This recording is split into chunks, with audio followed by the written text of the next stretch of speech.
there's actually a very subtle hint towards time travel in the Pokemon Legends ZA trailer. One that signifies that we'll be going from the past into the future and vice versa. But is it confirmed? Not so much. Despite everything, there's a lot of speculation, a lot of discussion between whether this game is going to be set in the future, the past, or both. We don't really know, but there are hints to show both sides of the story. So first of all, obviously when watching this trailer, everyone immediately thought of the past because of these drawings, right?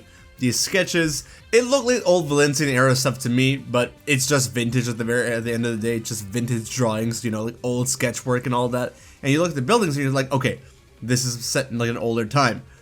Probably a past game. But then of course it shifts towards like the modern 3D looking, mechanical looking, you know, like the modern looking, I don't even know what you want to call this, like framework of Lumiose City. And it's not just the city.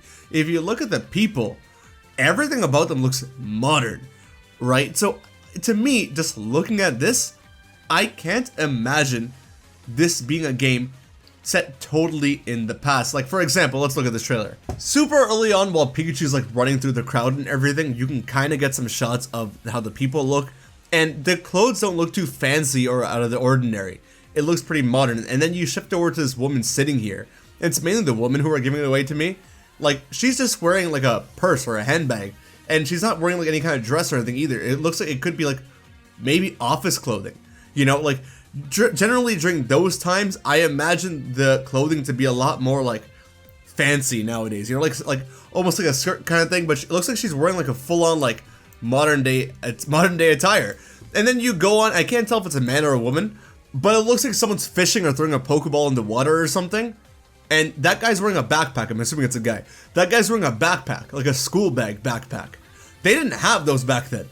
At least as far as I'm aware. I could be totally wrong here, but everything about it looks modern. You then go on, like while the Sylveon's like moving around and stuff, you look at the woman to the left.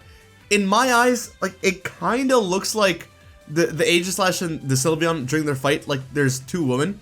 It kind of looks like they have two sets of clothing. I don't know if I'm tripping out, right? But it looks like there's two different outlines. One that's a little bit more translucent or like harder to see. One that's a bit more like solidified. And I can't help but think it's two different outfits. That there is an older outfit and a modern day outfit there, both at the same time. But I could be 100% wrong about this. Regardless, if I had to pick between one or the other, I see modern day clothing.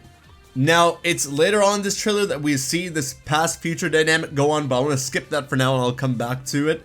I just want to go about the future stuff a little bit more. Another thing to reinstate that, like, okay, this game will be taking place in the future, is that it's called the Urban Redevelopment Plan, right? And if it's urban, and it's a redevelopment plan, and it's Lumiose City, not Jubilife Village or a town or something, it's Lumiose City, then why would it be in the past? Now, granted, Paris at one point in time, because Lumiose City is based on Paris, obviously, did go through a huge, huge change. And since it is Paris, you know, maybe calling it Lumiose City even at that point in time would be fine. But when you zoom out and just see Lumiose City as a whole, just seeing the city as it is, it's like, bro, this is crazy. This is the whole city. At that point in time, this is what the city looked like. I can't imagine this to be true. I can't imagine the buildings to look like this. And again, it's an urban redevelopment plan, right? I'm like, urban redevelopment plan? Like, that sounds modern to me.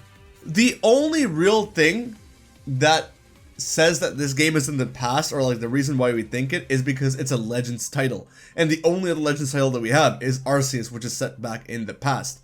You can also say that because Paris did go through a change a few, you know, I think like 100 years ago or so, a major change that is also incentive for it to be a past game. Not incentive, that's reason for it to be a past game.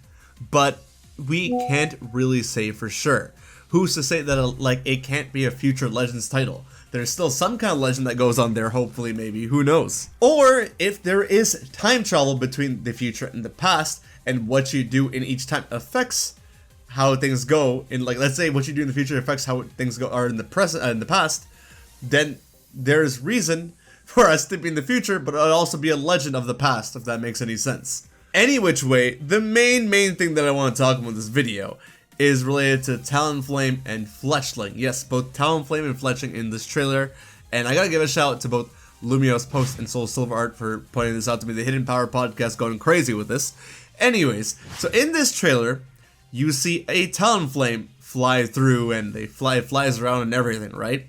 And if you remember, in the beginning of X and Y, you're woken up by a Fletchling. At the end of X and Y, the game ends off with a Fletchling.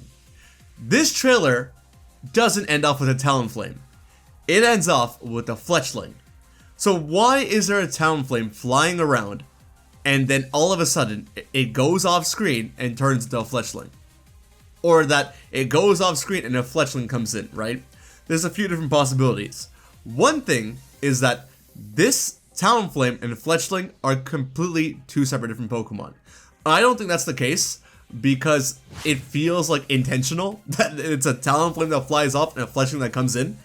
I don't think Pokemon would do that just because these are subtle hints, so I don't think that's the case. I definitely think it's intentional, it's hinting towards something, it's just that what that something is something we're unsure of. The other thing is that maybe Talonflame signifies the present, and that when it flies off, Fletchling coming in signifies that we're going into the past. This is also something that I don't think is likely, but who knows? It's possible. It's more possible than the previous one.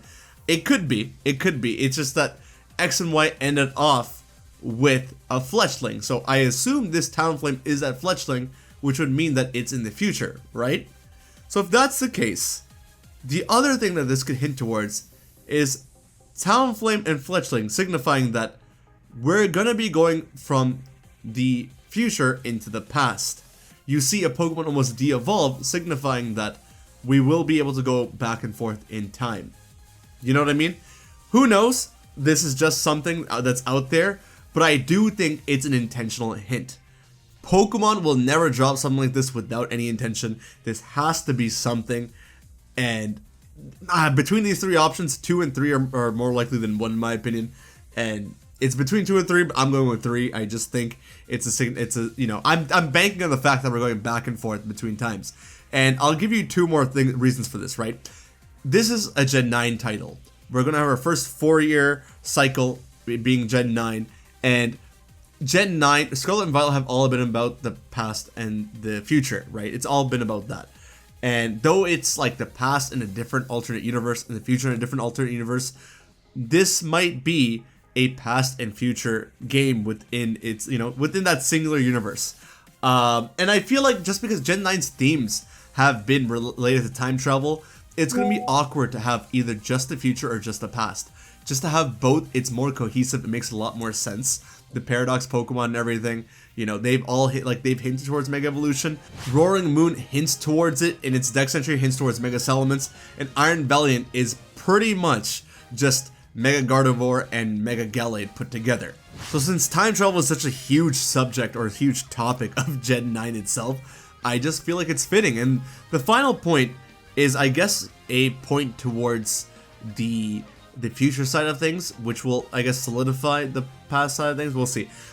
This city, Lumiose City, is supposed to be, in this game, the perfect combination for Pokemon and people. It's supposed to have, like, you know, it's supposed to be the perfect place for both Pokemon and people, and in present-day Lumiose City, it is definitely not the best place for Pokemon and people, because it's too city-like, right? And if the whole game is happening within Lumiose City, you kind of need to have, like, biomes and stuff within this city.